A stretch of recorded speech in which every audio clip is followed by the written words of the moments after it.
In comic collecting, people can't always afford the best thing, so sometimes they go for the next best thing.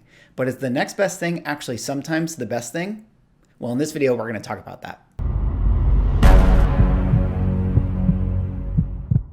Ladies and gentlemen, welcome back to another video with Swaggle. And in this video, we're going to talk about the next best thing and how ironically, the next best thing might in some situations be actually the best thing when it comes to comic book, investing or speculating and things like that. And what do I mean by the next best thing as opposed to the best thing? Well, we as comic book collectors often identify first appearance books as being the best thing to own for a particular character that we love, or maybe a character that we're, specking on for, some show or movie in the MCU. And then after you get those first appearances, there are things that we consider the next best thing. These things might be second appearances or origins or first solo titles. And one thing that I've recently noticed in the comic book, financial side of it and looking over the numbers is that oftentimes, in those next best thing situations, you can actually get a great ROI for yourself, even more than that of the first appearances. So in this video, we're going to kind of look over some numbers and see if we can take away any thoughts about this and make some conclusions. But before I get into the video, if you guys could drop me a like or a comment or subscribe if you're enjoying the content, helps support the channel, do one of those things, I would appreciate it. But let us get into the video here today. And this is something that really, came up for me as I was sort of browsing the hottest comics on Go Collect. And, for those of you who don't know, when you go onto Go Collect, there's a certain section right here in the collector's market where if you go to market overview, they'll have this pull down tab where they say it's the hottest comics. And what this means by hottest comics is these are the most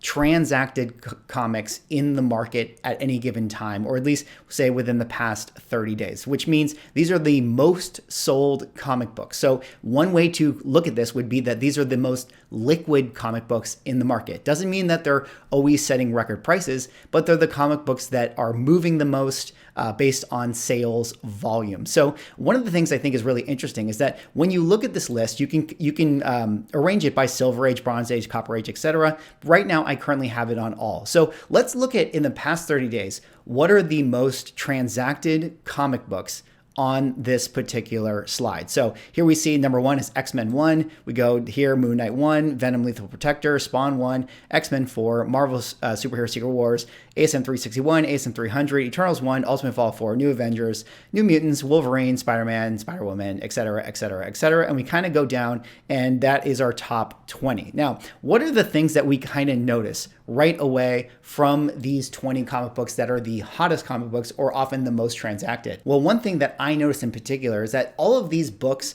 are mainly Copper Age and modern books. There's a few Bronze Age stuff in there, but generally speaking, they're all books from say 1980 to, today. So one of the things that makes me think about is that these are going to be books with high volume, high inventory, and probably sit at price points that make it easy for comic collectors to feel good about making a purchase. If a book is $200 on eBay in a 9.8, that's going to be a lot easier of a purchase than a book that is $2,000. So that is something that I think is really, really interesting. And if we, take a look at this list, and even if we open it up to say the past, let's kind of just go up here and we move it up to the past 365 days. And we see in the calendar year, what have been the most transacted books? Well, we see Spawn 1, 361, Eternals 1, Venom Lethal Protector, Ultimate Fallout, New Mutants, etc., etc., Moon Knight, Wolverine 1, Amazing Spider-Man 365, Spider-Woman 1. So again, these books that generally speaking are newer books, and they're not necessarily even the first appearances of these big characters. They're not Hulk 181, they're not Werewolf by Night 32, they're in fact Wolverine the Limited Series, or they're in fact, Moon Knight #1, his first solo series. So that's one of the things I think is really interesting is that, these things and these books that we often define as next best things actually tend to be the most liquid books on the market and transact at the highest frequency. And so quickly, I just kind of want to look at some comparables of first appearance books compared to their next best thing counterparts and see if we can get any general takeaways to see if the next best thing is actually sometimes the best thing to get in the market. Because if a book like Moon Knight #1 actually has a better ROI and transacts at a higher volume, it might be a safer investment, so to speak, for someone who wants to to spec on the Moon Knight character. And if all that ends up being true, it definitely might change my approach into what slabs I would want to purchase. And speaking of slabs, let's take a moment to talk about the sponsor of this video, MySlabs.com. Now, for those who don't know, MySlabs.com is an online marketplace that specializes in graded collectibles. Now, I say they specialize in graded collectibles because recently I am excited to announce that they've opened up raw comic book sales as well. So you can see right there, they now do raw comic book sales. They also sell raw comic book sets, and they charge only 3% fees for those transactions. So 1% fees for graded comic book sales, and now 3% fees for raw comic books as well. I'm going to play this little commercial for you guys, and we will continue with our next best thing comics. Tired of paying 10%, 15% or more to sell your cards, comics, and digital collectibles? How does 1% sound? Too good to be true? Well, not anymore. MySlabs.com is the web's premier user-driven marketplace for buying and selling slabbed cards, sealed wax, and now slabbed comics and digital collectibles. So the next time you're forced to pay 10% or more to sell something from your collection, head over to MySlabs.com and join the 1% revolution.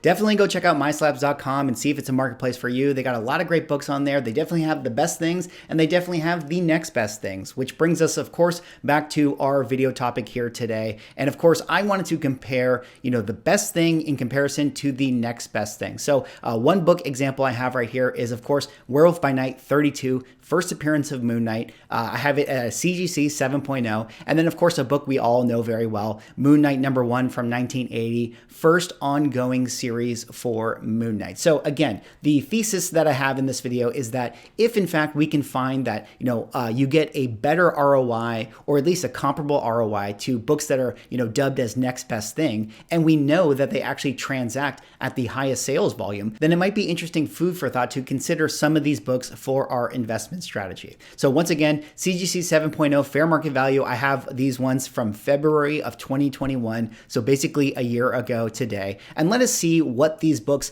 were selling for at that year ago price range. So CGC 7.0 for Werewolf by Night 32, we see it being sold around the $1,644 range. Moon Knight #1, $509 at the CGC 9.8 level at that time. So now we flash forward a year to today's prices, and we can see what are the fair market values now. So fair market value, February 2022 for the CGC 7.0 first appearance of Moon Knight is now $2,650. Moon Knight #1 is now $963. So in both instances, the books went up in price. So that's really, really great. We're definitely going to get money no matter what book we decided to spec on, so to speak. But what are the actual ROIs, the percentage ROIs for these books in particular? Well, we can see that the Werewolf by Night 32 book actually gave us a 60% return on our investment, whereas the CGC 9.8 Moon Knight #1 gave us an 88% return on our investment. And that's really interesting to think about. I mean, definitely it is the case that we're going to get a higher dollar amount in that being, $1,000 for the Werewolf by Night book. But when we're talking about, trying to mitigate our risk and thinking about our entry points into certain books that we want to be, quote unquote, investing in or speccing on, the Moon Knight by one was actually a lot less risky in terms of our buy-in to that book at $500. And our ROI was actually a lot higher in, being 28% more than that. Certainly we only, walk away with, say, $400 in comparison to the $1,000 that we would get from the first appearance of Moon Knight, but it is something to think about and to consider when we are speccing on these types of books. But let's go on to another example here, and these books will be interesting to talk about as well. So here I have an Incredible Hulk 181 in a CGC 7.0, and we're comparing it to Wolverine #1, the limited series from 1982. Now, I forgot to mention in the Moon Knight book, the reason I picked the 7.0 and the 181 here as a 7.0 is because I'm looking to, compare a book that has more frequency of transactions. It's a little bit hard to, talk about these numbers at the 9.0 grade. So CGC 7.0 was just a book that had more volume to compare. So let's take a look at the fair market values for both of these books. So 181, we see the book selling at $4,025 as a fair market value in February of 2021. For Wolverine #1, we see it at $454. So now let's flash forward to basically this this month here today, we see the fair market value for the Hulk 181, $5,693, and the fair market value for the Wolverine one sitting at $939. So again, in this instance, both books going up in value, and certainly the Hulk 181 is yielding a higher dollar amount, $1,600 as opposed to, say, the $500 we get with Wolverine #1. But, when we think about those ROIs, what are we getting on the investment of our money? The Hulk 181 is a 41% return on our investment, whereas the Wolverine #1 is actually a 105% return on our money. So again, it's really interesting to look at these comparables and think about how sometimes the next best thing might be a good strategy for us to, spec on a particular character. I'm not saying that, Wolverine 1 is going to be a better book to own than Hulk 181. I think in most people's, situations, they would love to, or they would rather have that first appearance of the character.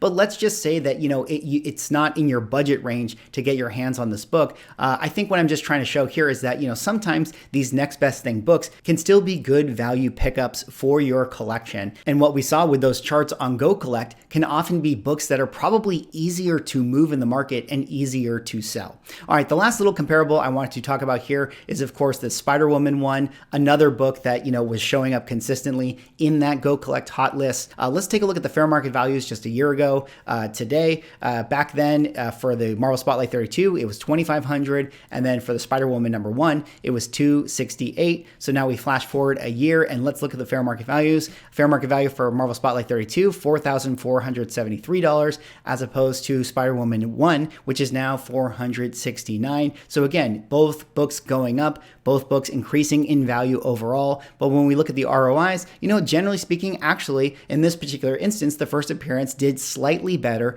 than the solo series. But, when we're thinking about, risk management and mitigation, generally speaking, they both raised around that 78% to 75% level. And if we're talking about, what were the dollar amounts in order for me to invest my money, the Spider-Woman #1 only took me $268, where the Marvel Spotlight #32 would actually have required me to invest $2,500 overall. And I think really, to me, that's kind of the main takeaway with this type of video, is that, sometimes those next best things can still be good books to potentially, put your money in, and could mitigate a lot of your risk, because comic book collecting is very, very expensive. And I think one of the reasons why you see, these books, like ones that are in the Copper Age and the Modern Age, and books like Spider-Woman #1 or Moon Knight #1, often showing up and being like more liquid, so to speak, is that there's a lot of collectors in the market that simply can't afford to spend, 4 figures on a book. I mean, it is a huge expense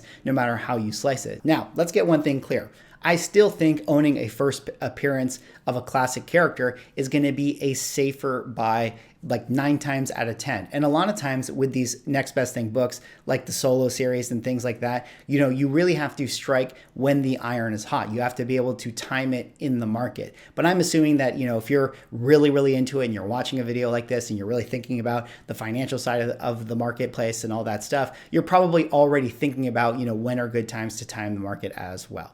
Anyways, that is all I have for this video. That was me just sort of talking about, the next best thing. Let me know what you guys think. I mean, I just think it's really interesting. I mean, for me personally, I would only pick up, books like this that I always wanted anyways. That's always the best advice, is just to buy what you like anyways. But I do think it is really interesting to think about how, those next best thing type of books are the ones that often sell the most in the market. Anyways, let me know what you guys think. Drop me a like, comment, subscribe if you're enjoying the content, and I will see you in the next video.